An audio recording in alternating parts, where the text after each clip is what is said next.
જય અવધૂત. ફેસબુકના માધ્યમ દ્વારા દર ગુરુવારે આપણે ભક્તિયોગ સાધી રહ્યા છીએ. પૂજ્યશ્રીની પાવની વિચાર ગંગાથી આપણે આ લોકડાઉનમાં પણ સત્સંગનો દુર્લભ લાભો માણી રહ્યા છીએ. શ્રદ્ધામય પુરુષાર્થનું વિમોચન 31 મેના રોજ રવિવારે થયું હતું, જેના ફોટા અને પીડીએફ વિચાર ગંગા વોટ્સએપ ગ્રુપ દ્વારા આપને મળ્યા. છતાં નિત્ય નિયમ મુજબ ગુરુવારના પાવન દિને શ્રદ્ધામય પુરુષાર્થના નવા અંકના દર્શન કરાવવા માટે પૂજ્યશ્રીને નમ્ર વિનંતી છે.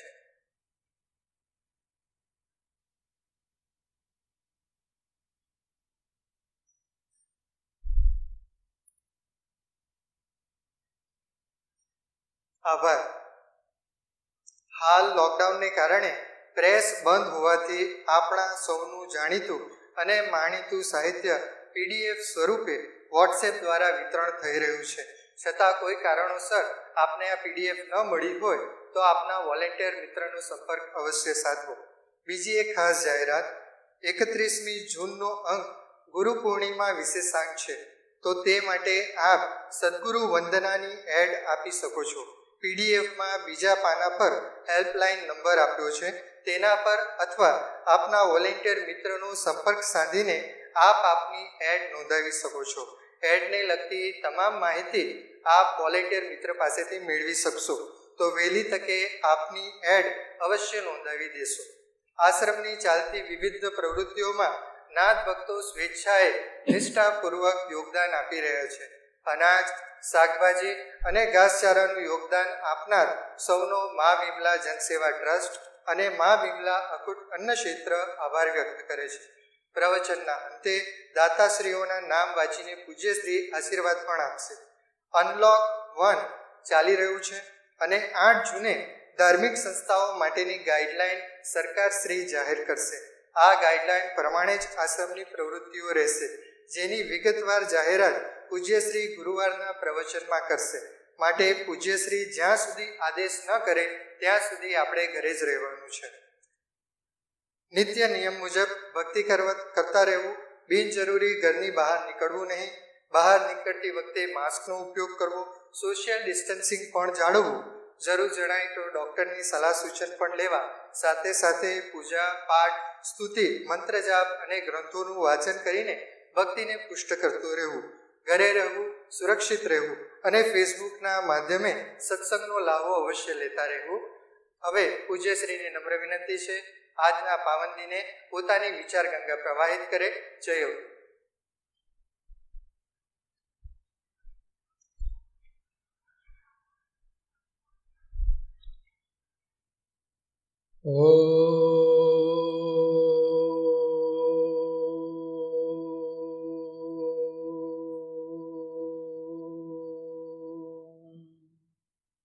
गोकारो प्रथमो वर्णो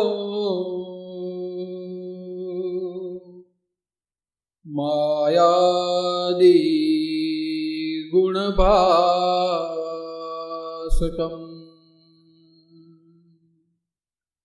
ऋकारो द्वितीयो ब्रह्म माया भ्रांति विनाशकम्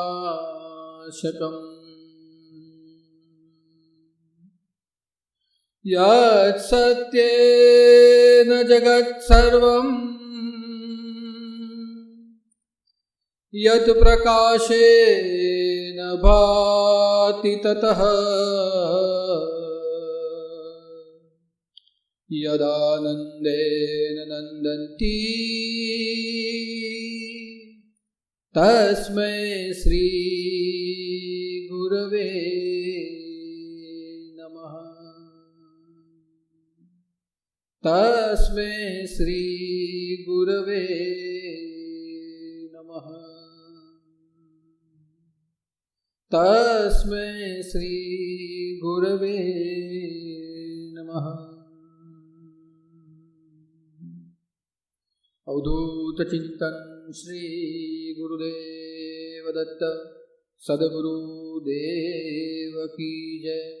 नवनाथ चिंतन श्री गुरुदेव दत्त।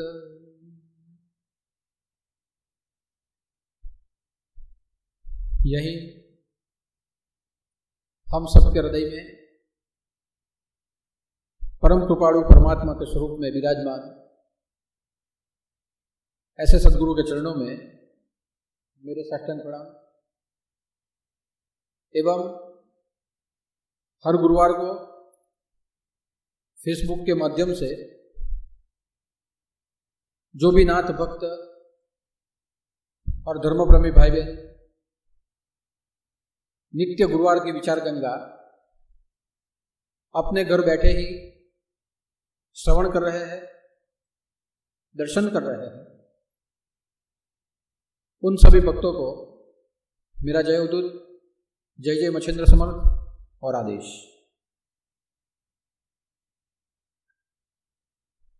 परम कृपाणु परमात्मा की कृपा से हमारे इष्ट देवता भगवान नवनाथ की दया से और हमारे सदगुरु के औदार्य से हम सभी नाथ भक्त कोरोना वायरस की महामारी के चलते अपने घर में ही बैठ के फेसबुक के माध्यम से प्रवचन सुन रहे हैं। हम सबको भी पता है कि फेसबुक के माध्यम से प्रवचन सुनना एक अंतर से घर बैठे हुए दर्शन करना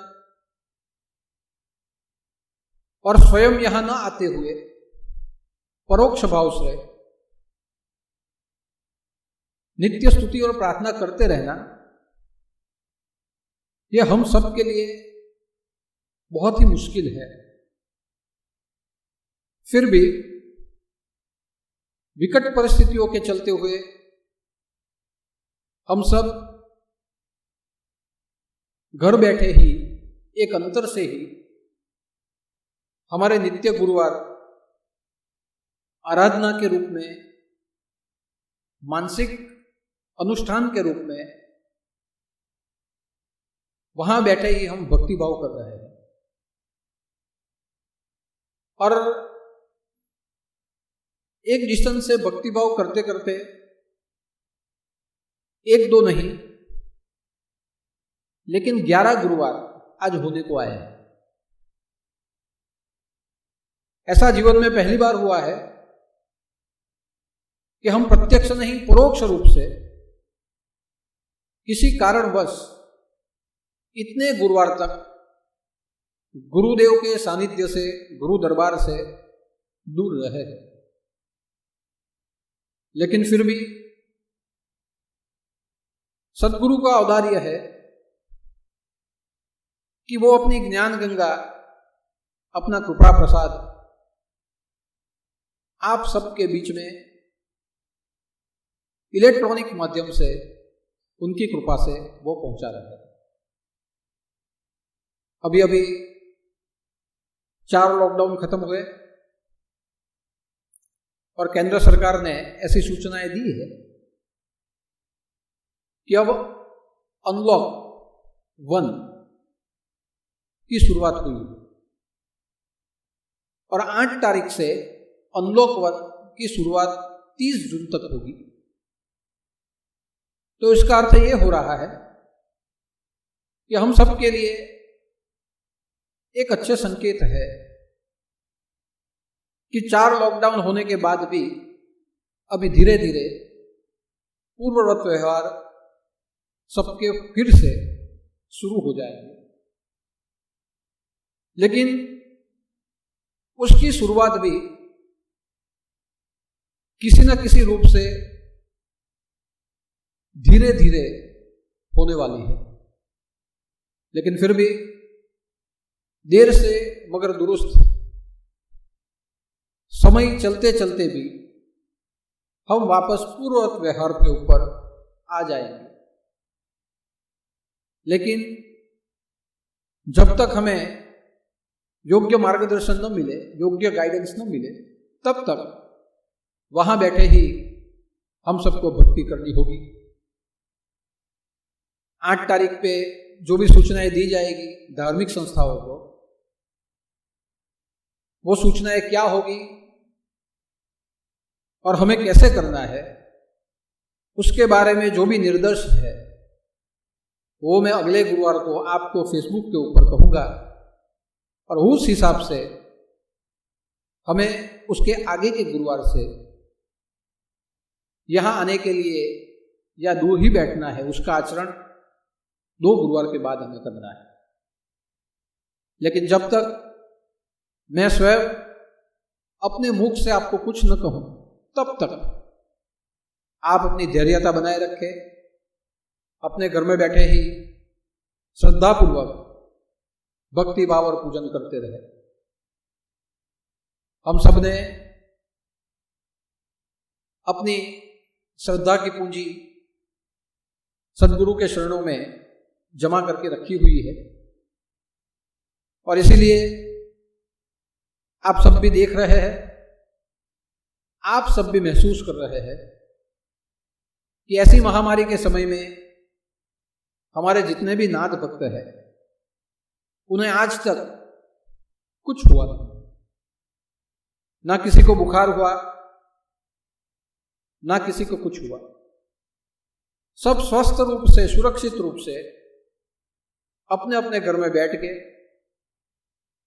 अपने अपने भजन कर रहे हैं। और उसका एक ही कारण है कि हमारी श्रद्धा की पूंजी हमने हमारे गुरुदेव के चरणों पर रखी है। और इसलिए कहा गया है कि गुरुजी लंबा डोरा एक है, मन का पोया अनेक, 184 जीव का खेवन हारा एक। कि हमारे मन में तो विविध विचार आते हैं, विविध तर्क वितर्क होते हैं, विविध भावनाएं हमारे भीतर में उद्भव हो जाती है, लेकिन फिर भी हमने जहां हमारे सद्गुरु के चरणों में अपनी श्रद्धा रखी है, वहां हमें तारने वाला, 84 लाख जीवों को तारने वाला वो स्वयं परमेश्वर सद्गुरु परमात्मा ही होते हैं। और उनकी ही कृपा से, उनके ही औदार्य से आज हम सब सुरक्षित भी है और सुखी भी है। 2-3 गुरुवार से विचार गंगा के माध्यम से प्रेम तत्व के विषय में काफी प्रवचन हुआ। मेरे मन में जो भी विषय थे प्रेम विषय के बारे में, प्रेम तत्व के बारे में, वो मैंने आपके सामने विविध दृष्टांत के रूप में, विविध सूत्रों के रूप में रखे। और मैंने एक बार नहीं, मैंने अनेक बार कहा कि प्रेम सत्य स्वरूप है, प्रेम ही सनातन है, प्रेम ही हरि स्वरूप है। और इस पूरे जगत में अगर अपनी अंतर्दृष्टि से देखा जाए तो प्रेम ही परमात्मा है। और इसीलिए हमें हमारे भीतर में सदैव प्रेम तत्व को जागृत रखना है। और आज के मैसेज में मैंने तो लिखा है कि अगर प्रेम का गुरुत्वाकर्षण परमात्मा के प्रति, धर्म के प्रति और कर्तव्य के प्रति हो जाए तो हमारे जीवन में परमार्थ का योग घटता है।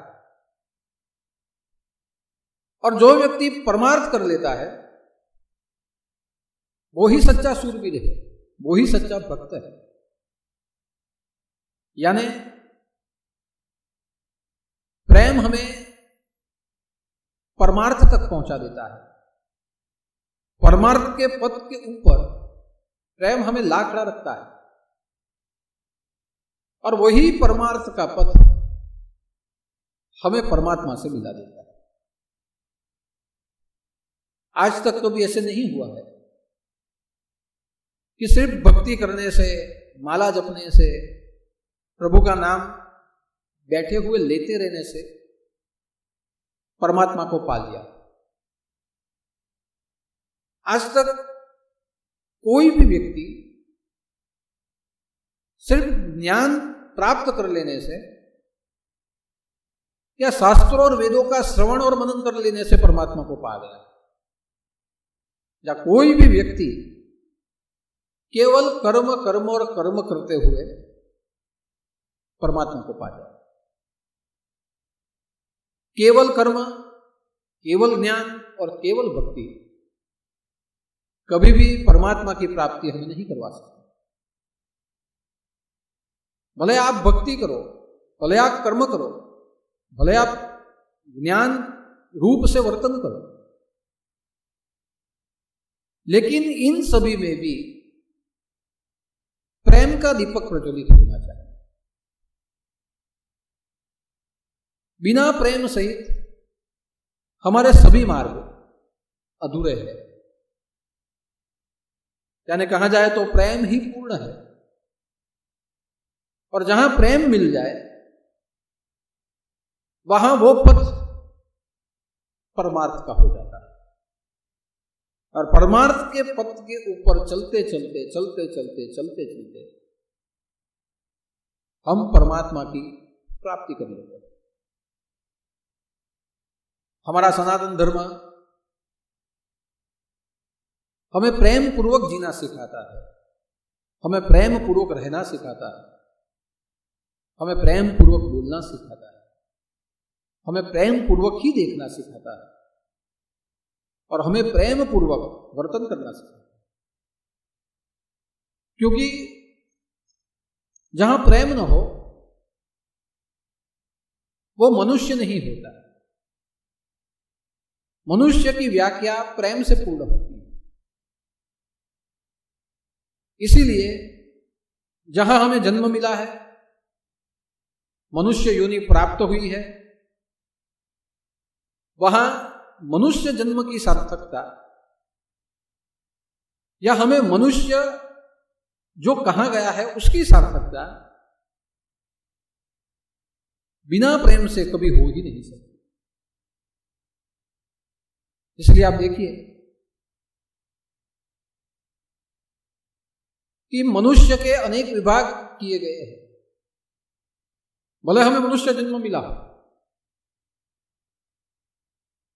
फिर भी अगर हम प्रेम से अपना जीवन न जिए, प्रेम से परमार्थ न करे, प्रेम से कर्म न करे, प्रेम से भक्ति न करे, तो हम पशु समान कहलाते हैं, हम पिशाच समान कहलाते हैं। और इसीलिए मनुष्य योनि के 4 विभाग हैं कि नर पशु समान, नर पिशाच समान, नर देव समान और नर मानव समान। भले ही आपका शरीर मनुष्य देहधारी हो, भले ही आप दिखने में मनुष्य लगते हो, लेकिन वह मनुष्य मनुष्य नहीं जिसका वर्तन पशु समान हो। वह मनुष्य मनुष्य नहीं जिसका आचरण पिशाचों के समान हो। वह मनुष्य देव नहीं जिसका आचरण मानव के समान हो। मनुष्य तो देव बनने के लिए पैदा हुआ, और इसलिए कहा गया है कि नर करनी करे तो नारायण बने। नर को नारायण ही बनना है, लेकिन कई बार प्रेम और परमार्थ के अभाव से मनुष्य होते हुए भी हम न तो मानव बन पाते हैं और न हम देव बन पाते हैं। आप देखिए कि वो नर पशु समान, कौन सा नर पशु समान है कि जो व्यक्ति अपने पास कुछ भी हो, जो व्यक्ति जो भी अपने पास हो या उसे जो महत्वाकांक्षाएं हो, उसे वो दूसरों से खींच ले। आप पशुओं को देखिए कि पशु दूसरे से अधिकार छीन लेते हैं, अपनी इच्छा के लिए, अपने स्वाद के लिए दूसरों से शिकार छीन लेते हैं। अपने बल का उपयोग करते हुए छीन लेना यह पशु का धर्म है। और जो व्यक्ति अपने पास जो भी है या न हो, फिर भी अपना अधिकार जताते हुए दूसरों से छीन ले, वो चाहे धन हो, चाहे प्रतिष्ठा हो, चाहे शांति हो या कुछ भी हो, लेकिन जो व्यक्ति छीन लेता है वो व्यक्ति पशु समान होता है। यानी हमारे पास जो भी कुछ है या नहीं है, उसे जब हम छीन ले, दूसरों से छीन ले, तो वह पशुता होती है। इसलिए कहा गया कि वो नर पशु समान है जो अपने लिए दूसरों का अधिकार छीने। लेकिन मैं तो मानता हूं कि अपने अधिकार के लिए दूसरों के अधिकार को छीनना यह भले पशुता हो, लेकिन पशुता में पशुओं को आप देखिए कि पशु जो भी शिकार करते हैं पहले खा जाते हैं, बाद में उसे छोड़ देते हैं। वो जब खा ले और खाने के बाद जब उसका पेट भर जाए वो छोड़ देते हैं। उसके बाद दूसरे आए वो खा लेते हैं, उसके बाद जो दूसरे पशु आए वो दूसरा खा लेते हैं। यानी जिसमें ज्यादा बल हो वो पहले खाए, बाकी का छोड़ दे। कम बल वाले बाद में आए वो खाए, बाकी का छोड़ दे। उससे कम बल वाले आए वो खाए, बाकी का छोड़ दे। यानी पशुता या पशु भले छीन लेना जानता हो,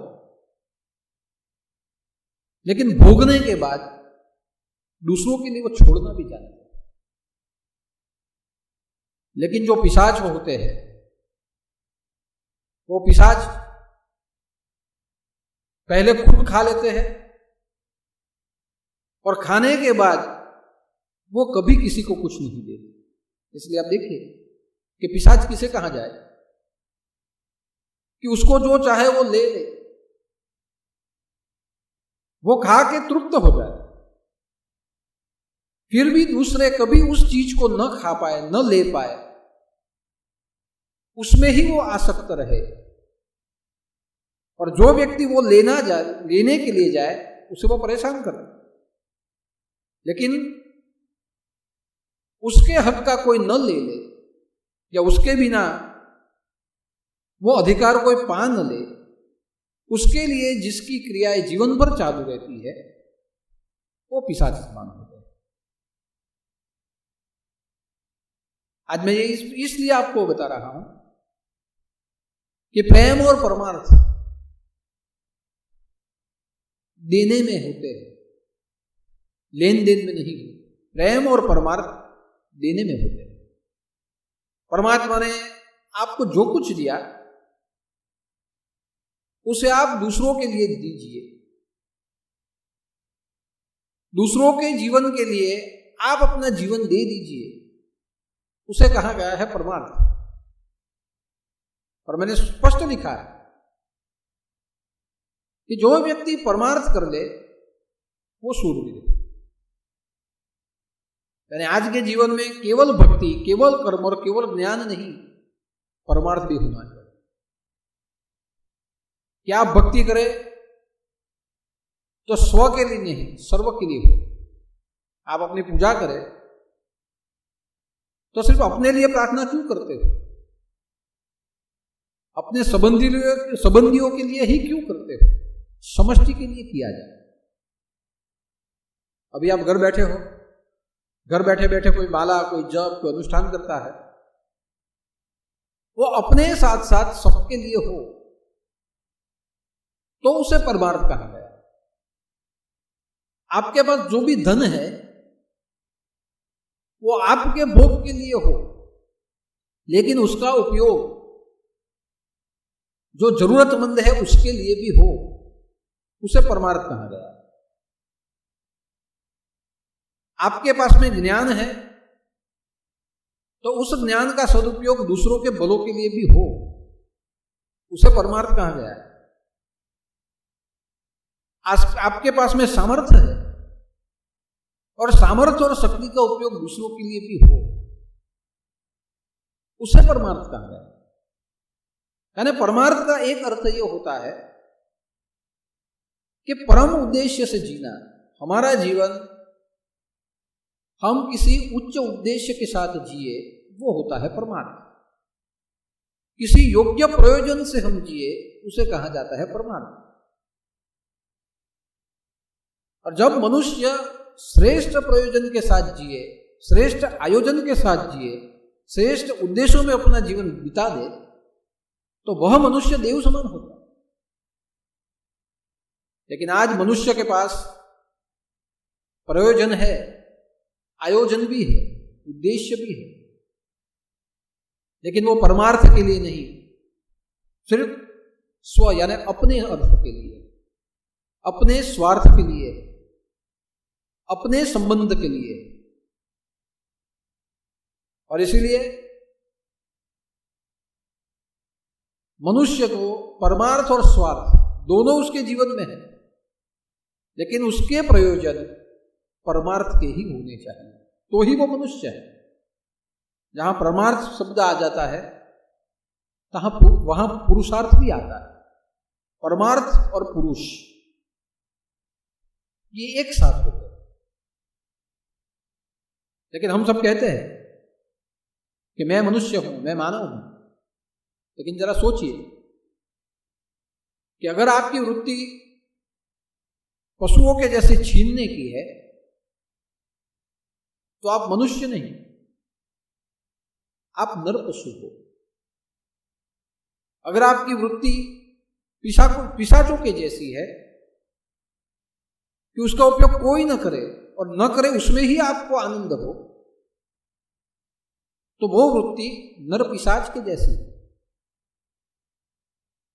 लेकिन अगर आपकी वृत्ति नर मानव जैसी है, तो मानव सबको समकक्ष रखता है, मनुष्य सबको समकक्ष रखता है। जो उसे चाहिए वो ही वो दूसरों को देगा। यानी जो मिले उसमें से 50-50% हो जाए। उसके पास जो है उसका आधा खुद के पास, और उसका जो आधा बचा वो दूसरों के लिए छोड़ देता है।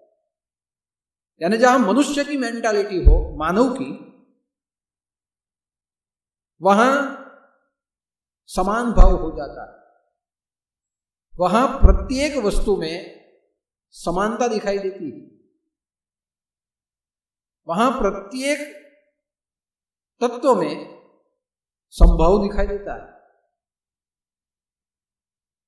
और जहां प्रत्येक में समभाव हो जाए, ऐसी समवृत्ति वाला मानव कहलाता है। आप देखिए कि पहले के समय में एक घर में 4 लड़के होते थे या 4 संतान होते थे, तो माँ बाप अपनी संपत्ति का बंटवारा चारों के लिए एक समान कर देते थे। सबको एक साथ एक समय पे एक समान भाग मिल जाए, एक समान हिस्सा मिल जाए। तो एक समान हिस्सों में बांट के सब मिलजुल के रहते थे। और ऐसे ही हमारे पूर्वजों ने हमारी प्रथाएं डाली है कि जो भी है उसमें 4 भाग करके खाया जाए, विभाग करके उसका भोग किया जाए। जहां धन होता था वहां बाप अपने बेटे को धन प्रमाण रूप से दे देता था कि कौन योग्य है, कौन अयोग्य है, किसकी मन की स्थिति क्या है, उस हिसाब से सब प्रमाण रूप से उसके हिस्से पड़ जाते थे। तो वहां वाद और विवाद वहां कम होते थे, वहां घर्षणों को कोई स्थान नहीं था, वहां कलह और कंकास के लिए कोई अवकाश ही नहीं बचता था। लेकिन आज देखिए कि जहां हमारी वृत्ति अधिकार छीनने की हो, वहां एक घर में 2 व्यक्ति हो, एक घर में 2 भाई हो या 2 संतान हो, फिर भी एक व्यक्ति दूसरों के अधिकार को छीन लेता है, और जब वो छीन ले न दे तो वाद और विवाद हो जाते, घर में अशांतियां फैल जाती। और मानव की अशांतियां फैले लेकिन उसका कुछ योग्य निकाल हो जाए तो स्वाभाविक है कि वापस उसमें पहले से सुलह शांति हो जाए। लेकिन जिसकी वृत्ति पिशाच की तरह हो,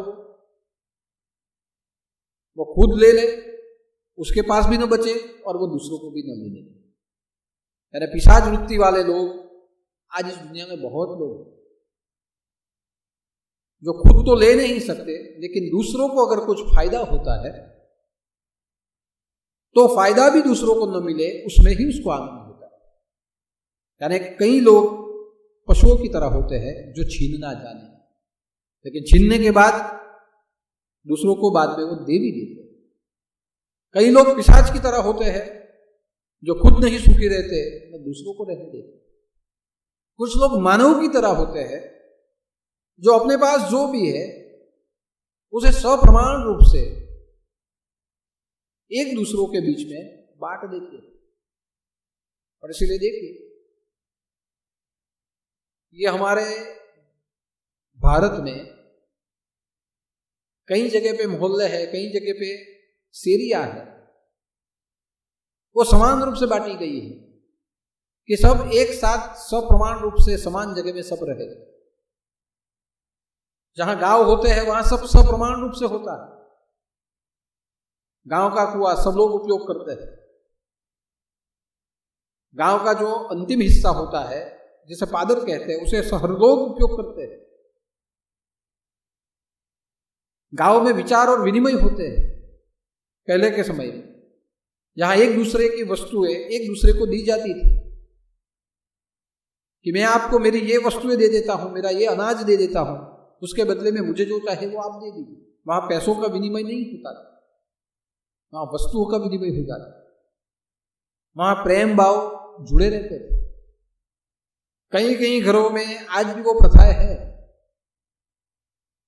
कि किसी के घर में शक्कर कम हो जाए और बाजू के घर से ले ले एक बर्तन में लाके, तो जब वो उसको बर्तन देने के लिए जाए तो उसमें कुछ रख के वो दे के जाता है कि सप्रमाण रूप से वो व्यवहार, ये मानवता का व्यवहार कि जहां आपने कुछ किसी से लिया उसे आप कुछ दे भी देते, ये सप्रमाण व्यवहार। और यही सप्रमाण व्यवहार के ऊपर, सप्रमाण संभाव के ऊपर, परमार्थ और परोपकार के ऊपर हमारी सनातन संस्कृतियां टिकी हुई है। और इसीलिए आप देखिए कि जहां सप्रमाण कोई व्यक्ति का व्यवहार जहां सब प्रमाण में हो उसे मानव कहा जाता है। यानी नर मानव समान भी हो सकते हैं, जहां वो अपने हिस्से में दूसरों के हिस्से का भी विचार करें। और कई नर देव समान हो जाते हैं, जिसे कुछ मिले न मिले वो कभी इच्छा ही नहीं करते। वो स्वयं अपने अंदर से वो सुखी होते हैं, इसलिए उनके पास जो भी आता है वो दूसरों के लिए वो लुटा देते। उसे कहा गया है वह नर देव समान, कि वो देव समान है। देवता को कुछ लेने की जरूरत नहीं, देवता देने के लिए बनता है। आप देखिए, दिया होता है उसे देवता कहते हैं। वह दिया प्रकाश देता है, लेकिन आपके पास कुछ मांगता नहीं, वो प्रकाश दे देता है। जो पुष्प होता है वो अपनी सुगंध दे देता है। जो बादल होता है वो अपनी बरसात दे देता है। जो वृक्ष होता है वो अपने फल दे देता है। यानी जो देवता समान होते हैं, जो अंदर से आनंदित होते हैं, वो कुछ लेते नहीं, वो दूसरों को देते हैं। यानी एक ही मनुष्य योनि में 4 प्रकार के विभाग हैं, 4 प्रकार की कक्षाएं हैं। लेकिन हर एक कक्षा में आपको कुछ ना कुछ वृत्तियां कुछ ना कुछ विचार आपको मिलेंगे। और जहां मानव और देव की संस्कृति जहां हो, वहां आप देखिए कि वो संस्कृति हमारी सनातन संस्कृति, हमारी हिंदू संस्कृति है, हमारे राष्ट्र की संस्कृति।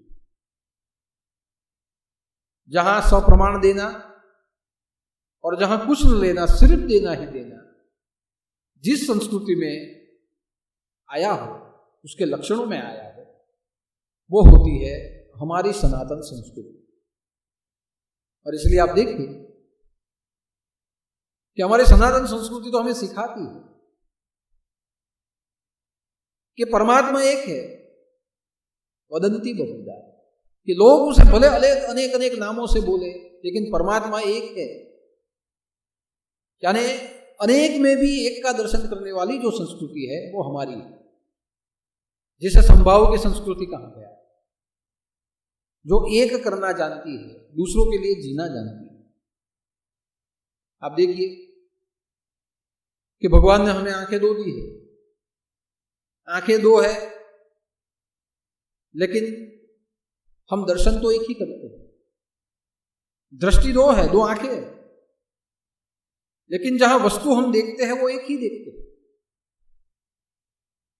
भले किसी के कहने से हमारी दृष्टिकोण बदल जाए, जो आप दृष्टि से देखो वो आपके अंदर आप उतारो। यानी दो दृष्टि है, लेकिन जो देखते हो और जब वो आपके अंदर उतरता है वो एक ही होता है। कान दो है, आप अनेक शब्द सुनो, कान दो दिए हैं, लेकिन दोनों कानों से सुन के जो उतारना है, अंत में जहां जाना है, वो एक ही है। आपके दो हाथ दिए, दाया हो या बाया, एक लंबा है और दूसरा उससे टूका, ऐसा कभी नहीं हो ही नहीं सकता, उससे बोना हो ही नहीं सकता। परमात्मा ने दोनों हाथ सप्रमाण दिए, तो दोनों हाथ से बराबर हिस्से होने चाहिए, लेकिन कई बार एक को ज्यादा एक को कम हो जाता है। लेकिन परमात्मा ने दोनों हाथ बराबर ही दिए, यानी दोनों हाथ बराबर है तो देना भी बराबर होगा, अब दोनों हाथ बराबर है तो स्वीकार भी बराबर ही होना चाहिए। यानी हमारी इंद्रियां दो दो दे दी है, पैर भी हमें दो दिए, ये दोनों पैरों से हम अलग अलग नहीं चल सकते। आप वहां ही चल सकते हो जहां आपका मन लेके जाए। इसलिए आप देखिए कि दो आंखें हैं, लेकिन अंदर उतरने वाला चित्र एक ही होता है, और वो चित्र उतरता कहां है? हमारे मन में। यानी आंखें दो दी है, कान दो दिए है, हमारे हाथ दो है, हमारे पैर दो है, फिर भी बहिर्मुख से जब वो अंतर्मुख होता है, वो मन एक ही है। यानी आप कुछ भी देखिए लेकिन अंदर उतारिए तो मन एक है। यानी मन सबको एक समान कर देता है।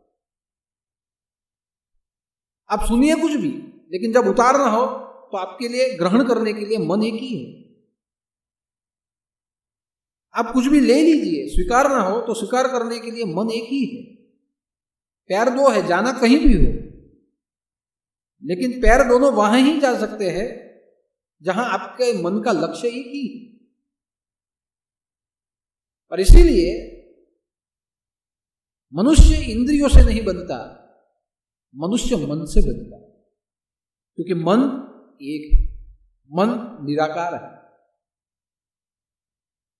मन समान कर देता है, मन एक रूप कर देता है, मन सबको एक साथ कर देता है। और इसीलिए शब्द आया है मनुष्य, यानी सबसे पहले उसमें तो मन है। जिसके पास मन हो वो मनुष्य होता है, मानव। जिस मनुष्य के अंदर दूसरों के प्रति मान हो वो मानव हो जाता है। यानी मनुष्य की उत्पत्ति मन से हुई है।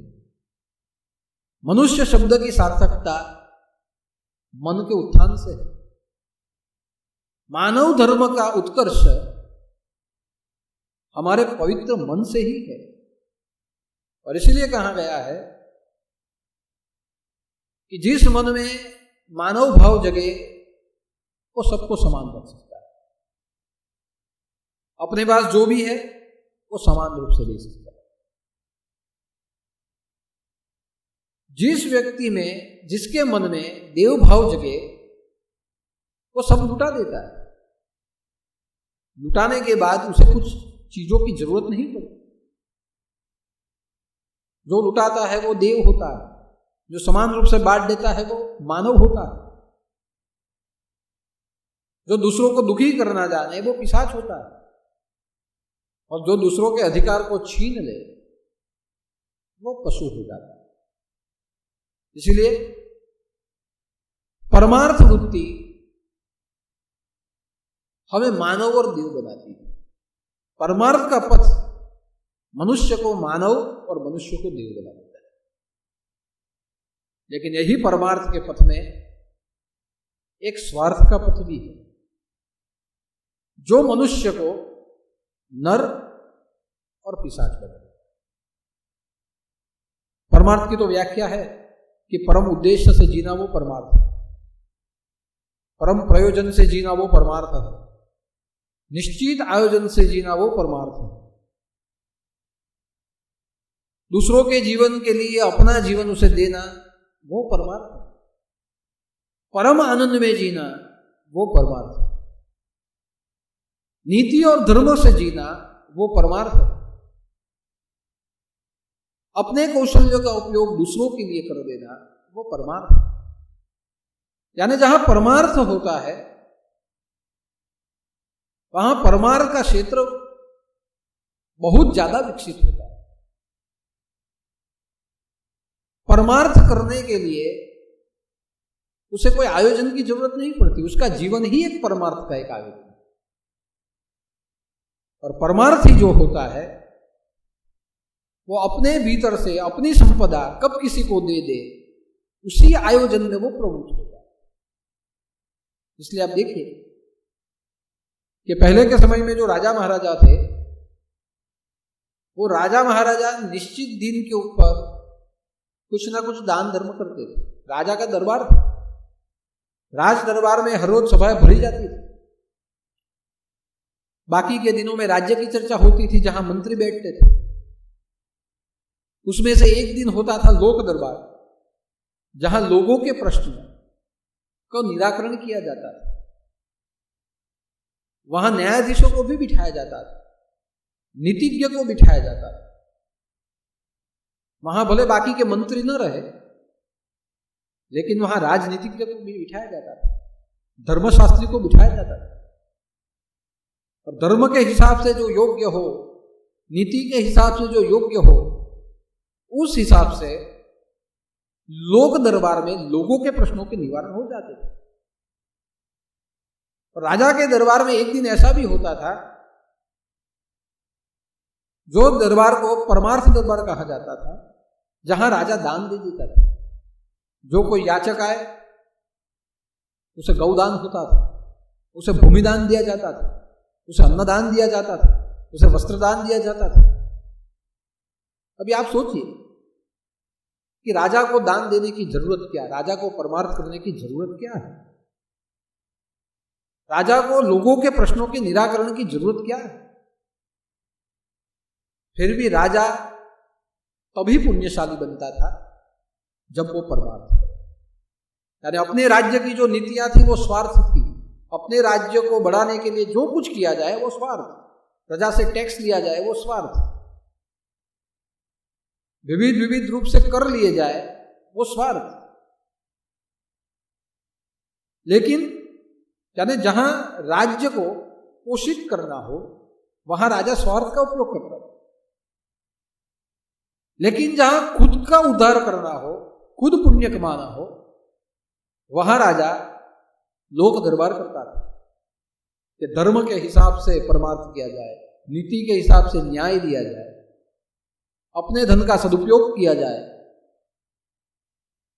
वहां परमार्थ दरबार भी होता है। यानी राजा होने के बाद, सब कुछ होने के बाद, राजा को भी परमार्थी बनने के लिए अपने पास हुई संपदा का सदुपयोग दूसरों को देके करना पड़ता है। तो आप सोचिए कि हमारे धर्म की नीतियां कैसी है। जो हमें स्वार्थ के साथ परमार्थ में जीना सिखा देगा। इसलिए आप देखिए कि इस बार अधिक मास आएगा, अधिक मासे अधिक फलम, अधिक मासे अधिक दान, कि 12 महीने में एक 13 महीना भी हर 2-3 साल के बाद दिया जाता है।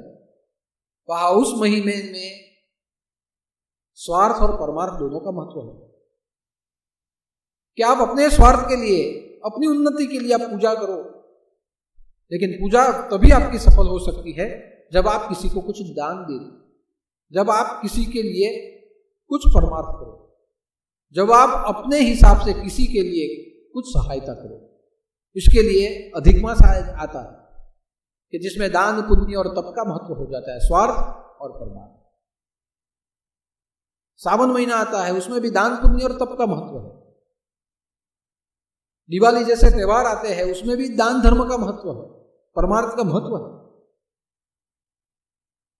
हमारे शास्त्र ने तो वहां तक बता दिया है कि जब आप पूजा करो तो पूजा में भी यथादान होता है कि ब्राह्मणों को यथाशक्ति दे दी जाए।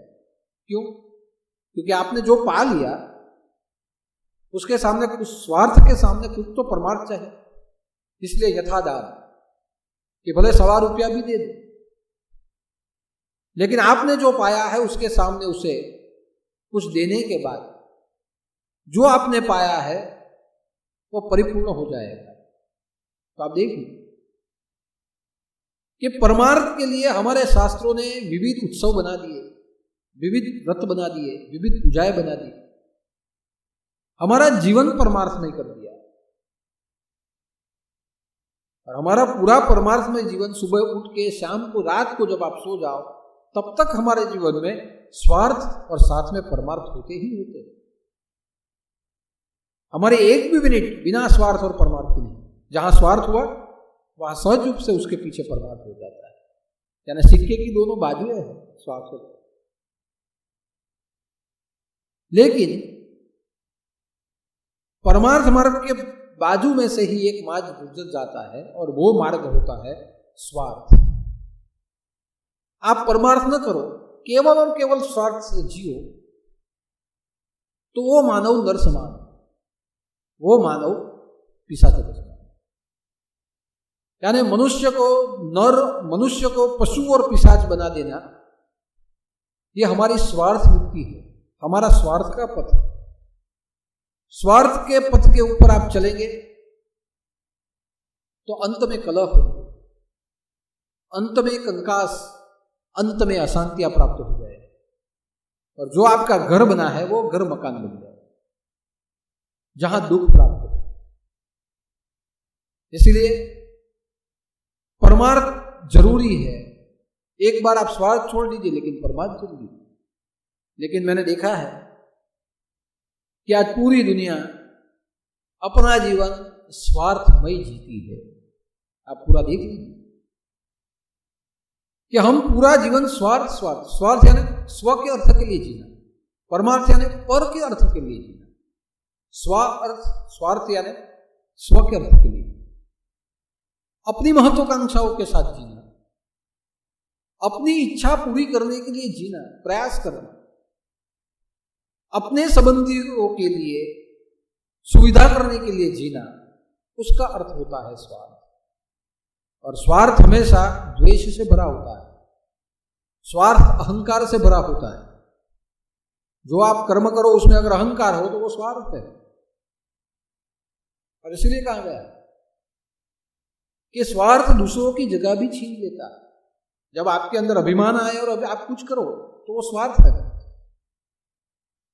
कि जहां आप करो तो भले करो, लेकिन मेरा कुछ रहना चाहिए, मेरा अहंकार वहां ही रहना चाहिए, मेरे अहंकार का पोषण होना चाहिए। या मैंने किया, यह अधिकार आपका नहीं छूटता।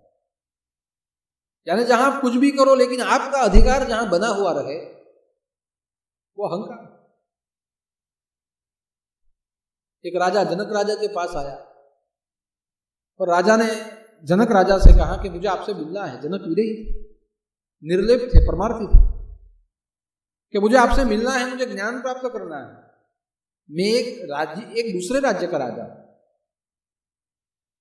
वहां जनक विदेही ने उसे कहा और उसे कहलाया कि विद्वान को आना है, ज्ञानी को आना है तो आ सकता है, लेकिन जो भी आए वो अपना राज्य वहां ही रख के आए, राजा वहीं रह के आए। ज्ञानी को आना हो तो आ सकता है, ज्ञानी को आना हो तो आ सकता है, अपनी विद्वत्ता वहां ही रख के आए। अभी आप देखिए कि जनक राजा ने मार्मिक कहा कि ज्ञानी आ सकता है, राजा नहीं आ सकता। मैं राजा हूं ये भाव से तुम मेरे पास नहीं आ सकते, मैं ज्ञानी हूं, मुझे ज्ञान चाहिए, आप आ सकते।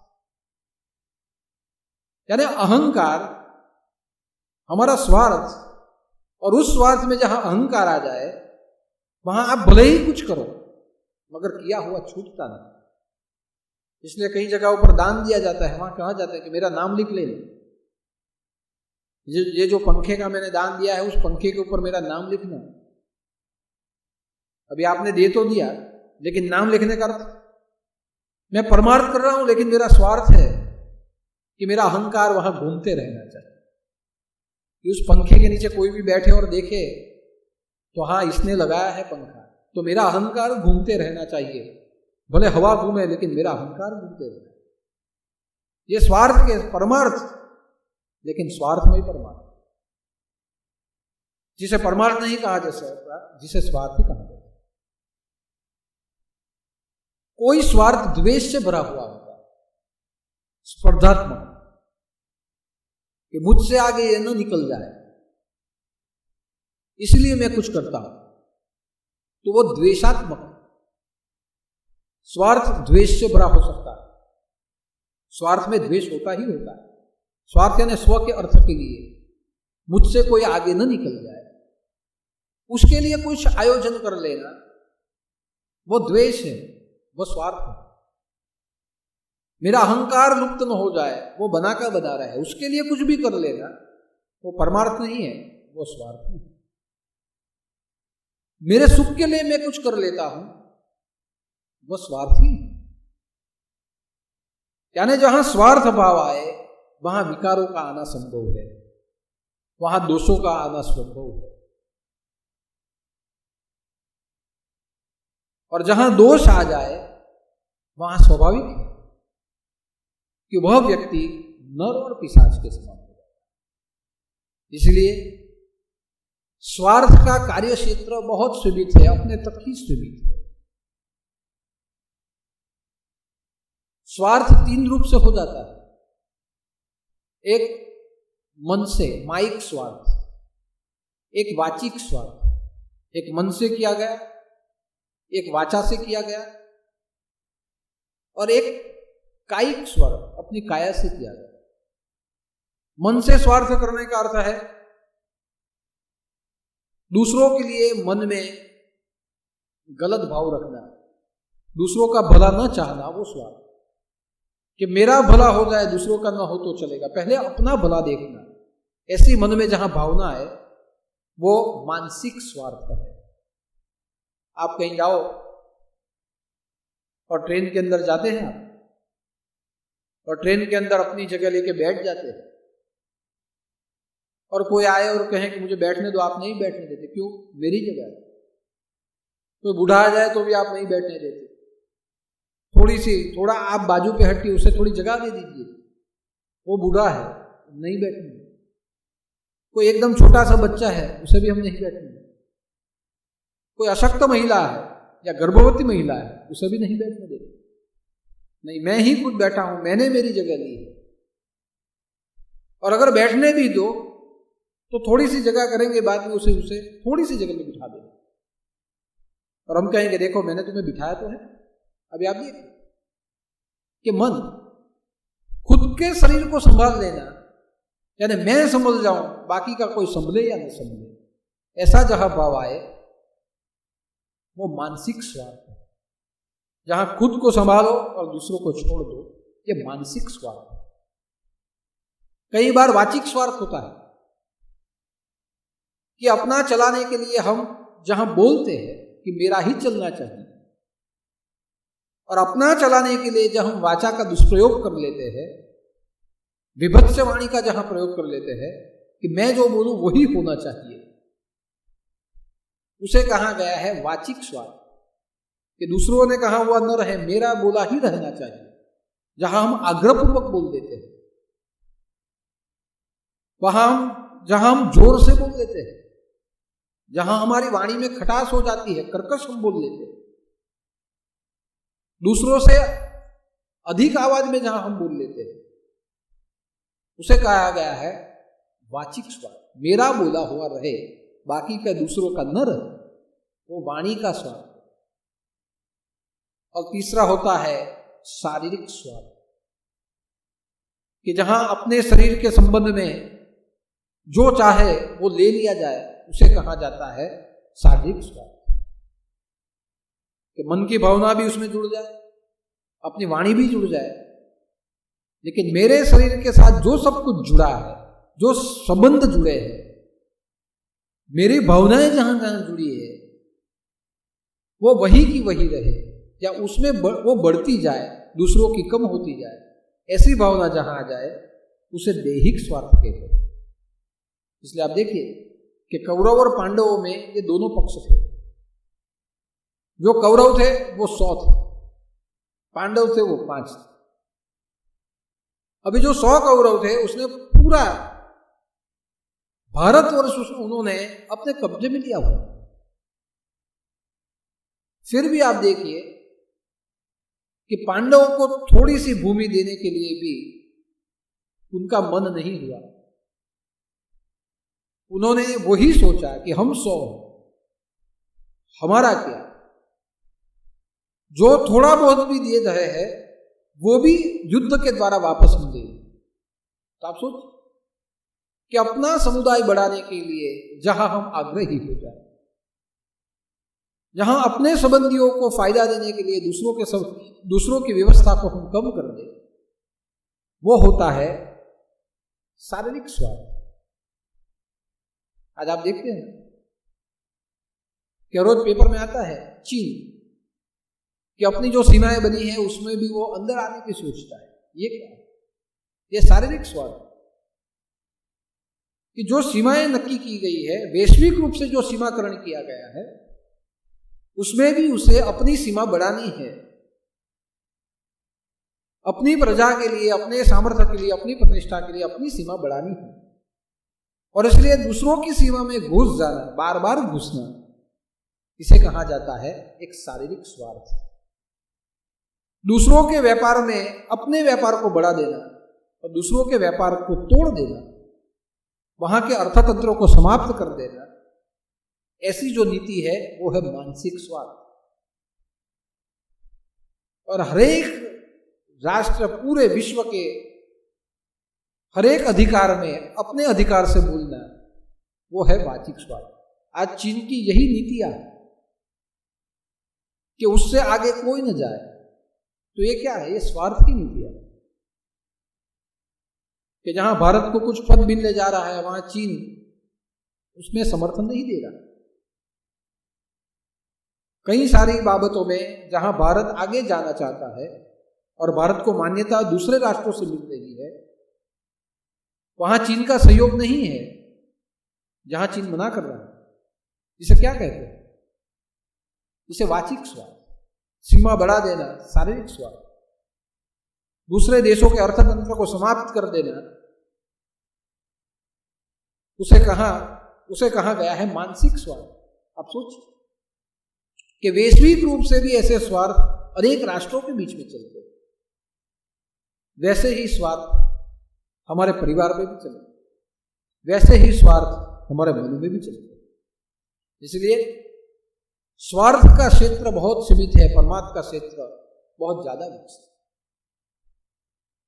स्वार्थ अपने तक जाए और वापस आ जाता है, परमार्थ अपने साथ, अपने संबंधियों के साथ, अपने पूरे विश्व, राष्ट्र के साथ और पूरे विश्व के साथ जिसका क्षेत्र जाए वो परमार्थ है। और इसीलिए हमारे वेदों ने कहा है कि वसुदैव कुटुंबकम, कि हमारा घर ही हमारा परिवार नहीं है, पूरा राष्ट्र हमारा परिवार, और दुनिया के सभी राष्ट्र जहां मिल जाए वो परिवार, वो बहुत बड़ा कुटुंब बन जाता है। यानी परमार्थिक भावना हमारे वेदों ने हमें सिखाई कि आप अपने लिए ही नहीं बने, मानव मानव नहीं मानव देव बनने के लिए बना। आप अपने लिए ही नहीं बने, आप अपनों के लिए भी बने। आप अपनों के लिए ही नहीं बने, आप सबके लिए बने। आप सबके लिए ही नहीं बने, आप समुदाय के लिए बने। आप समुदाय के लिए ही नहीं बने, आप सर्व सृष्टि के लिए बने हो, सर्वस्व के लिए बने। ये हमारी वैदिक संस्कृति हमें सिखाती है। लेकिन स्वार्थमय संस्कृति, संकुचित संस्कृतियां है, संकीर्ण संस्कृतियां है, हमारी वृत्तियां संकीर्ण कर देती।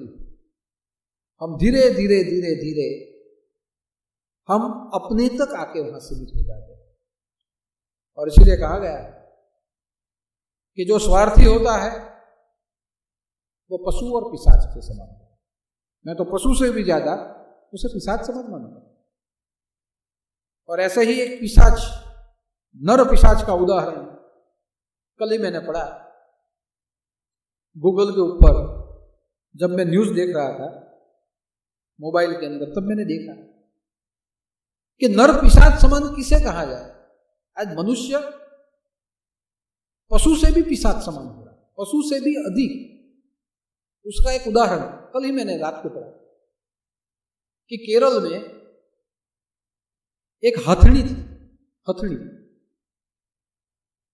वो हथनी प्रेग्नेंट थी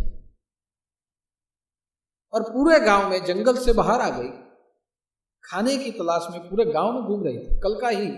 कल ही बना है कि पूरे गांव में घूम रही थी। अभी कहीं जगह से उसे खाना नहीं मिला।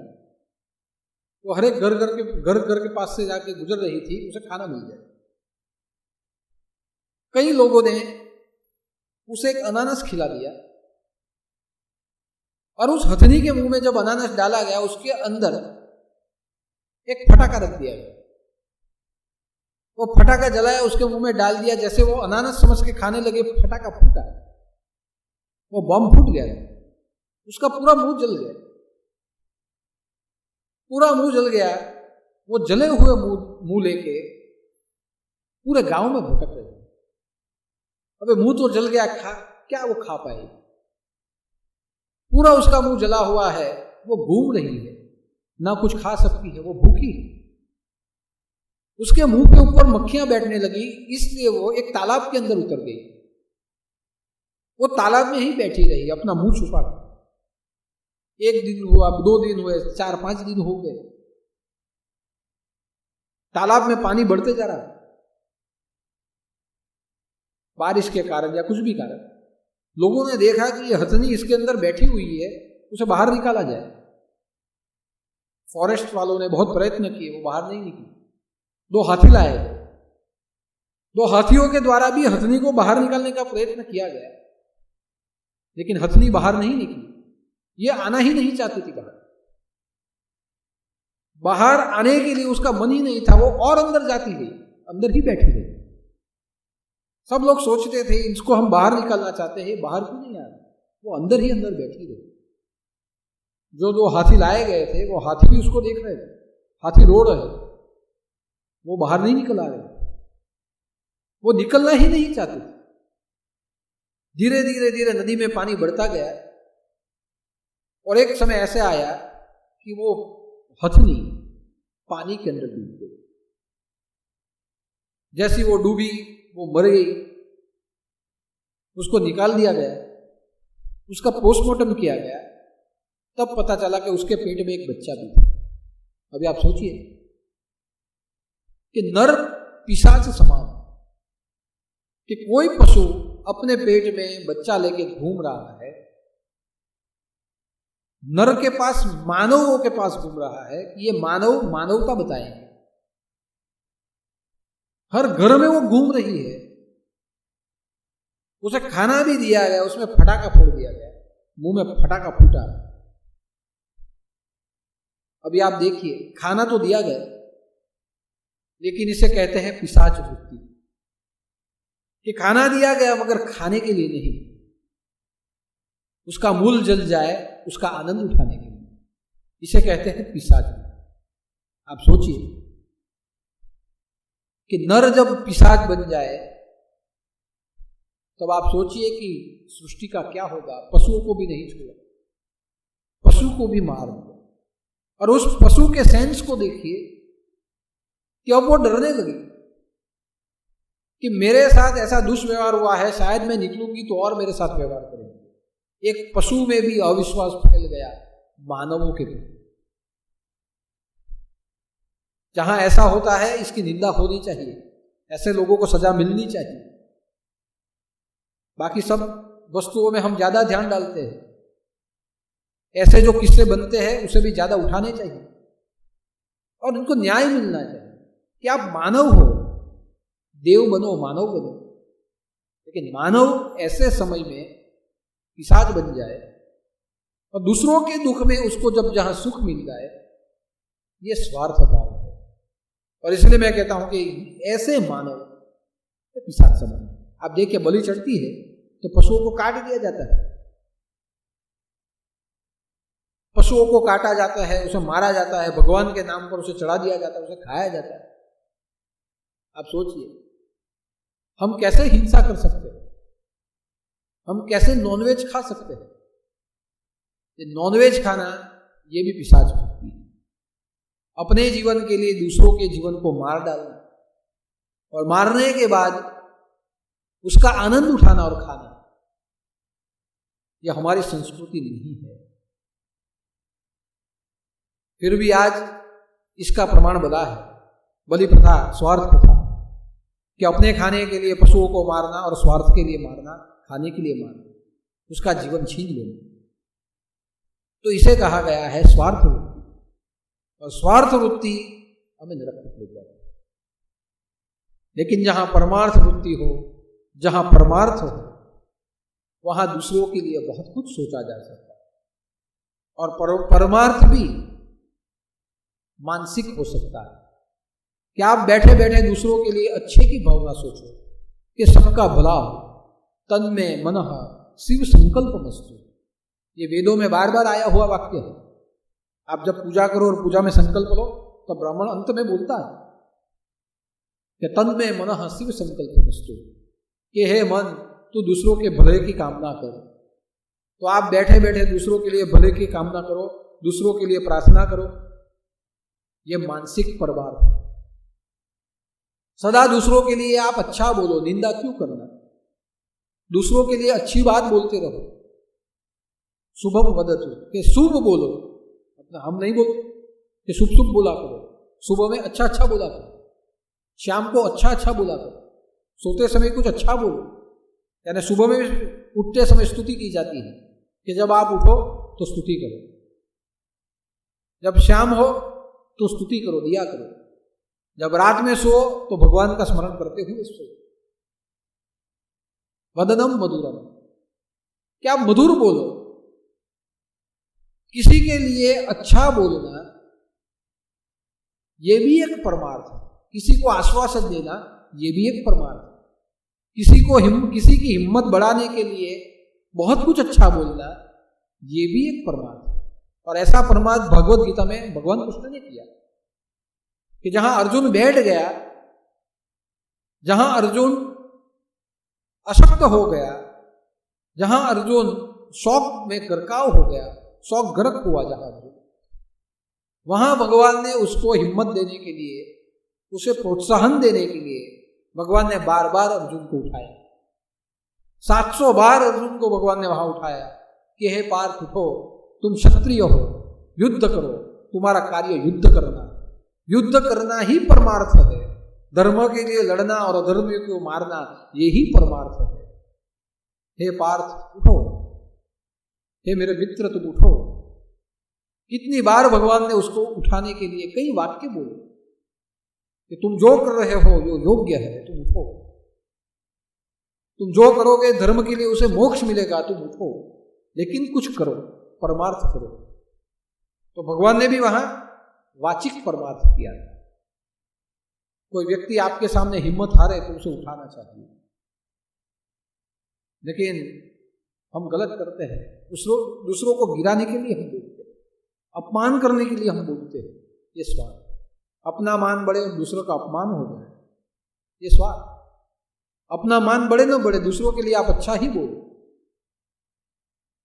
दूसरों को आश्वासन दिया जाए, दूसरों को प्रोत्साहन दिया जाए, यह होता है वाचिक परमार्थ। और अंत में हो जाता है शारीरिक परमार्थ, कि जहां हमारे शरीर के साथ हम दूसरों को मदद करें, दूसरों की मदद के लिए जहां हम खुद जुड़ जाए, वो होता है शारीरिक परमार्थ। तन से, मन से, धन से आप दूसरों के साथ जुड़े रहे, वो होता है शारीरिक परमार्थ। और ऐसा ही परमार्थ हमारे नाथ संप्रदाय में महामुनि मच्छिंद्र नाथ ने किया, परकाया प्रवेश। दुनिया में 2 ही विभूतियां हैं जो आज तक परकाया प्रवेश कर सकी। सबसे पहले की मच्छिंद्र नाथ ने, कि प्रयागराज में चले गए, वहां का राजा चला, उनके जाते ही वहां का राजा का निधन हुआ। पूरी जनता शोकमग्न थी और रो रही थी। मच्छिंद्रनाथ ने पूछा क्या हुआ, तो राजा चला गया, बहुत अच्छा राजा था। मच्छिंद्रनाथ सोचने लगे कि हमारे आने के बाद कोई अच्छा राजा चला जाए, ये कैसे हो सकता है। तब गोरक्षनाथ ने कहा, अगर राजा अच्छा था तो ही प्रजा रो रही है। हमारे आने से ऐसा अगर हो सकता है, हम आए और कुछ अपशुकन हो जाए, हे गुरुदेव आपकी विद्या का पर्चा बताइए और राजा को पुनर्जीवित करें। मच्छिंद्रनाथ ने कहा, गोरक्षनाथ ये संभव नहीं है, राजा ब्रह्मलीन हो चुका है और राजा परमात्मा में लीन हुआ है, इसीलिए उसको लाना अशक्य है। तब गोरक्षनाथ ने कहा, गुरुदेव आपको लाना ही हो, मेरी विनती है, मेरे लिए उसे लाइए, मेरी जिद है कि उसे लाइए। मच्छिंद्रनाथ के मन में हो गया कि गोरख परमार्थी हो चुका है, गोरख को अपनी सिद्धियों में भी परमार्थ दिखता है, और ऐसा चेला भाग्यशाली गुरु को मिलता है जो परमार्थ करने के लिए गुरु को उत्सुक करे।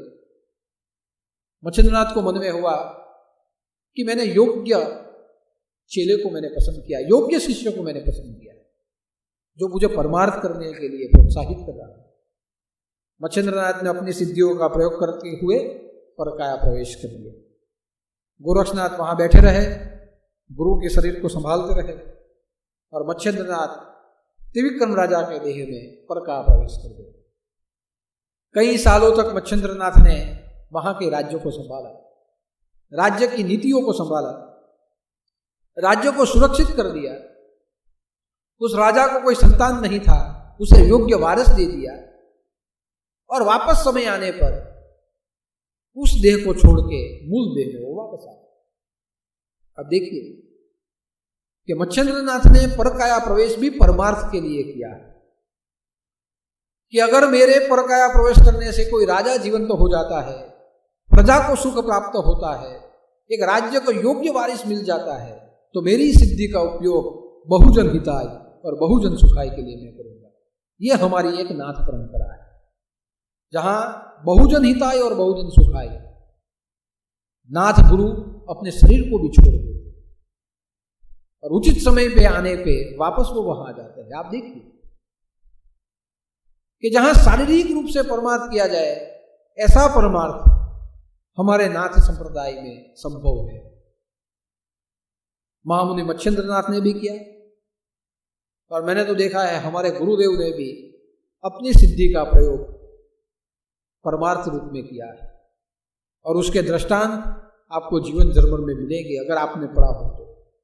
यह समय था जहां जीवन जर्मन को पढ़ लेने की जरूरत थी, जहां ग्रंथों को पढ़ लेने का एक समय। वहां अगर किसी ने दादा के चरित्र को पढ़ा है तो उसमें है कि किसी को ब्लड की जरूरत पड़ी और गुरुदेव यहां स्वयं गए, एक देह को यहां रखा, सूक्ष्म देह से गए, अस्पताल में जाते हैं, उसको ब्लड देते हैं, वापस आ जाते हैं। यहां सब पूछते हैं कि गुरुदेव आप सोए थे, काफी समय तक सोते रहे। गुरुदेव ने कहा मैं सोया नहीं था, मेरी चेतना है जागृत, मगर मैं मेरे भक्तों के दुख को दूर करने के लिए गया था। लोगों ने कहा प्रमाण क्या है, और गुरुदेव ने अपना प्रमाण दिखाया कि मैं ब्लड देने के लिए गया था। ये देखिए यहाँ पट्टी लगी हुई, 2 ही दिन में वो व्यक्ति आता है और यहाँ आके कहता है कि मुझे ब्लड की जरूरत थी और गुरुदेव स्वयं आए और मुझे ब्लड देके गए। तब आश्रम वासियों की आंखें खुली कि गुरुदेव ने कहा था मैं ब्लड देने के लिए गया। 2 दिन के बाद वो व्यक्ति आता है और बताता है मुझे गुरुदेव ब्लड देके गए। दादा तो वहां थे, वहां कैसे पहुंच गए? और तब निशान मिला जहां ब्लड दिया, वो ब्लड की पट्टी यहां लगी हुई थी। और वे व्यक्ति ने आके बोला कि दादा स्वयं आए और मुझे खून दे के वहां से गए। तब कोई फोन के जमाने भी नहीं थे, शायद पूरे मोहल्ले में एक आध फोन, एक आध गांव में एक आध फोन होगा। तब व्हाट्सएप भी नहीं था, तब इंटरनेट भी नहीं था, तब कुछ भी नहीं कि आज के जैसे जहां वहां बैठे और यहां से दिख जाए, कुछ नहीं। लेकिन फिर भी पर पीड़ा अंगीकाराय नमः, दूसरों की पीड़ा अंगीकार जो कर ले और अपने शरीर पे जो ले ले, उसे कहा जाता है संत पुरुष, उसे कहा जाता है पीर, उसे कहा जाता है परमार्थी, या उसे कहा जाता है नाथ गुरु। और वही उदाहरण गुरुदेव ने अपने पूरे जीवन तक देते रहे। तो इसे कहा गया है शारीरिक परमार्थ, यानी जहां आपके अंदर का प्रेम परमात्मा के प्रति हो जाए वो दूसरों का भला कर सकता है। जहां आपके अंदर का प्रेम धर्म के प्रति हो जाए वो मानव धर्म में अपना जीवन न्यौछावर कर देता है। और जहां आपके अंदर का प्रेम गुरुत्वाकर्षित होते हुए अपने कर्तव्य के ऊपर लग जाए, वहां वो ही कर्तव्य पुरुषार्थ बन जाता है। और ऐसे उदाहरण हमारी नाथ परंपरा ने दिए हैं, हमारी सनातन परंपरा ने दिए हैं, हमारे गुरुदेव ने दिए हैं। और आज की स्थिति में भी, ऐसे समय में भी हमारे नवनाथ धाम के द्वारा परोपकार के कार्य की गंगा बहती रही और आज भी बह रही है। और मेरा तो मानना है ये अविरत बहेगी। जैसे ब्रह्मा के कमंडल से छूटी और शिव की जटा के ऊपर गंगा आई और शिव ने अपनी जटा से, अपने विचारों से यह सृष्टि में गंगा को पतित पावनी के रूप में छोड़ दिया। ठीक वैसे ही महामुनि मच्छिंद्रनाथ के कमंडल से ये गंगा निकली है लोक कल्याण की। ये गंगा को ग्रहण किया है हमारे सदगुरु ने अपने मस्तक के ऊपर। इसलिए मैंने लिखा है कि विचार गंगा। हमारे गुरुदेव ने मच्छिंद्रनाथ के कमंडल से निकली हुई परोपकार की गंगा अपने विचारों में ग्रहण कर दी। और वो विचारों में जो ग्रहण गंगा की थी, उनके विचारों को मैंने ग्रहण कर लिया अपने हृदय के अंदर। और वही विचार को ग्रहण करते हुए उसका आचार 17 सालों से नवनाथ आश्रम में, नवनाथ धाम में हो रहा है। यानी एक समझ लीजिए कि गंगा दशाहर तो पूरा हुआ, लेकिन हमारे यहाँ तो हर रोज का गंगा दशाहर है। मच्छिंद्रनाथ से कमंडल से निकली, साने दादा ने अपनी विचार गंगा में संभाली। और मेरा काम तो भगीरथ का है कि जहां तक वो गंगा पहुंचे, उनकी विचारों की गंगा मैंने मूर्ति मंत्र रूप से यहां रखी है, कार्य के रूप में रखी है, बहुजन हिताय और बहुजन सुखाय। मेरा काम वो विचार गंगा को पूरे विश्व में, जैसे गंगा बहती है, भगीरथ आगे गंगा पीछे, वैसे मेरे कर्म बहुजन हिताय और बहुजन सुखाय, मेरे सत्कर्म आगे आगे, मैं आगे आगे जाता हूं, गंगा पीछे पीछे। और मेरा काम पूरे विश्व में मेरे गुरु की विचारधारा को फैला देना। और मैं भगीरथ से ऐसा प्रयत्न कर रहा हूं। बस आपका तो एक ही काम है कि भगीरथ बन के जो मैंने गंगा लाई है घर घर तक पहुंचाई है, वह गंगा में स्नान कर लेना, वह गंगा के घाट पे पूजा पाठ कर लेना, और हो सके तो उसी गंगा में दान धर्म कर लेना। कोई होता है गंगा के पास जाए, उसमें रुपया डाल देता है, बस ये गंगा जा रही है, आपको भी अगर उसमें कुछ डालना है तो उधर से भी बैठे बैठा डालती हुई आपका डाला हुआ गंगा के चरणों तक पहुंच जाए। यानी आपने जो दिया, ये महामारी के समय में ये गंगा में डाली हुई एक वृक्ष कि हर हर गंगे करके आपने डाला परोपकार की गंगा में, उसका सदुपयोग 50,000 से भी अधिक फूड पैकेट बना के हमने लोगों भूखों तक पहुंचाया। जो सब्जियां दी वो भी हमने पहुंचा दी, जो घास चारा दिया वो पशुओं को हमने पहुंचाया। और ऐसे ही ऐसा विकट काल हो ना हो, ये गुरु की विचार गंगा बहुजन हिताय बहुजन सुखाय पूरे विश्व में मैं फैलाता ही रहूंगा। आपको जितना योगदान देना है तन से, मन से, धन से, आप अपना परमार्थ कार्य प्रेम के साथ चालू रखिए। मेरा इतना ही कहना है कि प्रेम से आपके परमार्थ को परमात्मा के चरणों में, अपने कर्तव्य में और धर्म में जोड़ दीजिए। और जोड़ने के लिए कहीं जाने की जरूरत नहीं है। अगर आपको जोड़ना है तो पिछले 55 साल से आप यहीं जुड़े हो, यही नवनाथ भूमि से अब आप आपके परमार्थ को जोड़ दीजिए। मैं मानूंगा आपका परमार्थ सफल होगा। 25 बार गुरु मंत्र बोलते हुए यही प्रार्थना करते हैं कि ये जो परोपकार की गंगा बह रही है उसमें हम भी परमार्थ करना चाहते हैं। तो तन से, मन से, धन से, प्रेम से हम जुड़े रहे, सदा से जुड़े रहे, ताकि हमारा और हमारे परिवार का कल्याण होता रहे। 25 बार हम गुरु मंत्र।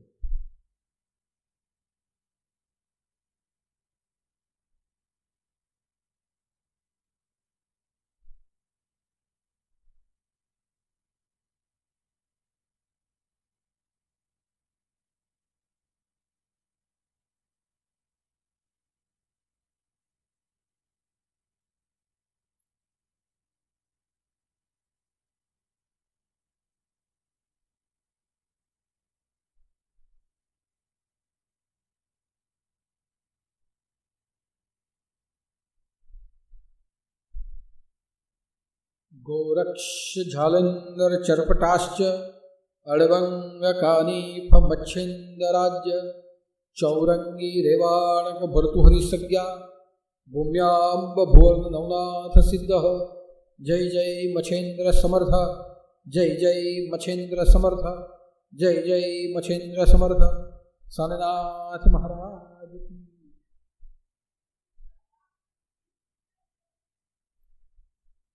परमार्थ की गंगा बहती है और बहती रहेगी। और उसी हिसाब से पिछले एक हफ्ते में वस्तुओं का दान हुआ है, परमार्थ कार्य हुआ है।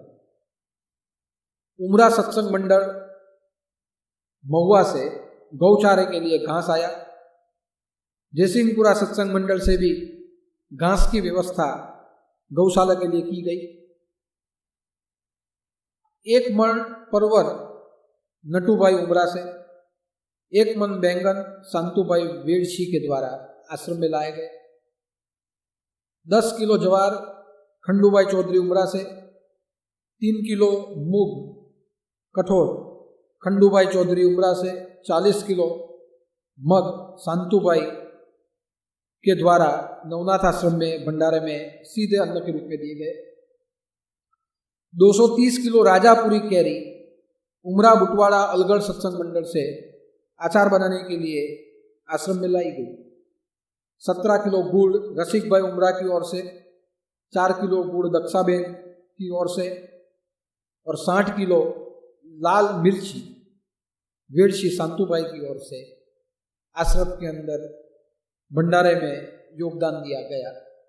तो जिन्होंने सीधे अन्न के रूप में, घास चारे के रूप में अपने परमार्थ और परोपकार भंडारे के अंदर किया गया है, ऐसे सहयोग को हम स्वीकार करते हैं। परमात्मा आप सबको सुरक्षित रखे और सुखी रखे। दूसरी महत्व की बात कि अगले गुरुवार पर मैं आप सबके सामने ये डिक्लेयर कर दूंगा कि किस हिसाब से हमें आगे के गुरुवार को आना है और सत्संग करना है। क्योंकि सरकार ने ऐसे कहा है कि 8 जून के बाद अनलॉक डाउन शुरू होने वाला है, जहां धार्मिक संस्थाओं को, मंदिरों को थोड़ी छूटछाट दी जाने वाली है, लेकिन वो सब छूट छाटे नियमों के अधीन होंगी। तो 8 तारीख को या 9 तारीख को हमें भी पता चल जाएगा कि हमें हमारे आश्रम से कैसे प्रवृत्तियां चलानी है, और वो गाइडलाइन को ध्यान में रखते हुए मैं भी कुछ नियम बना दूंगा, उस नियम का पालन आपको करना पड़ेगा। इसलिए अगला गुरुवार जो आएगा उसमें हमारे आश्रम की प्रवृत्तियां कैसी रहेगी और आपको कैसे आना है और कैसे जाना है, उसके बारे में जो भी कुछ कहना है मैं अगले गुरुवार को कहूंगा। और मैं अगले गुरुवार को आपको कह दूं तो उसके बाद के गुरुवार से उस हिसाब के नियम का हमें पालन करना है। इसलिए हमारे प्रधानमंत्री राष्ट्र के लिए गाइडलाइन देते हैं, हमारे मुख्यमंत्री राज्य के लिए गाइडलाइन देते हैं, लेकिन यहां आने के लिए अगर गाइडलाइन चाहिए तो मेरी गाइडलाइन आपको जरूर पड़ेगी। એટલે મારું ખાસ કહેવાનું છે કે પ્રધાનમંત્રી તમને કોઈ પણ ગાઈડલાઈન આપે એનું પાલન તમે તમારી રીતે કરો, મુખ્યમંત્રી રાજ્ય માટે કોઈ પણ ગાઈડલાઈન આપે એનું પણ તમારે તમારી રીતે પાલન કરવાનું, પણ આશ્રમમાં આવવા માટેની કોઈ પણ ગાઈડલાઈન તમને જે પણ આપવાની છે તે મારે આપવાની છે। એટલે પ્રધાનમંત્રી અને મુખ્યમંત્રી આપે તે ગાઈડલાઈન ખરી, પણ અહીંયા આવવા માટેની ગાઈડલાઈન હું જે પ્રમાણે આપું તે પ્રમાણે। એટલે દેશના પ્રધાનમંત્રી છે, રાજ્યના મુખ્યમંત્રી છે, તો આપણું જે આ નવનાથ ધામ છે એનો હું રાષ્ટ્રપતિ છું। એટલે હું જે પ્રમાણે કહું તેનું પાલન તમારે કરવું પડે ને એ પ્રમાણે તમારે આવવાનું છે। અને મારી જે પણ ગાઈડલાઈન હશે એ તમે અને હું આપણા બંનેને સુરક્ષિત રાખે એ રીતેની હું ગાઈડલાઈન જાહેર કરીશ કે કેટલાથી કેટલા વાગ્યા દરમિયાન તમારે દર્શન કરવા આવીને નીકળી જવું, કેવી રીતે આવવું, અને અહીંયા આવો ત્યારે તમારે કઈ વસ્તુનું પાલન કરવું। એટલે અહીંયા આપણા અંદરની જે પણ કોઈ બાબત છે તેમાં હું તમને જે પ્રમાણે નિયમ આપું તે પ્રમાણે તમારે આવવાનું રહેશે। એટલે હું કીધું તે પ્રમાણે કે અહીંયાનો હું રાષ્ટ્રપતિ છું, તમારા માટે હું રાષ્ટ્રપતિ છું, તમારા માટે એટલે હું જે પ્રમાણે કહું તે પ્રમાણે તમારે પછી આવવાનું છે। આશ્રમમાં આવવા માટેની ગાઈડલાઈન આવતા ગુરુવારે ડિક્લેર કરીશ, અને વિચાર ગંગા પર એ નિયમો આપણે બહાર પણ પાડી દઈશું। અને ત્યાર પછીના ગુરુવારથી એટલે જૂન મહિનાના 3જા ગુરુવારથી તમે કઈ રીતે તમારે આવવાનું છે, તમને આવવાની થોડી ઘણી છૂટછાટો થશે તે પ્રમાણે તમારે આવવાનું રહેશે।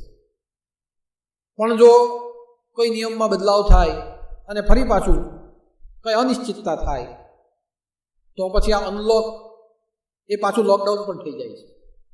અન કાઢી નાખો એટલે લોકડાઉન, અને અન મૂકી દો એટલે અનલોકડાઉન। અનિશ્ચિતતાનો ખેલ છે।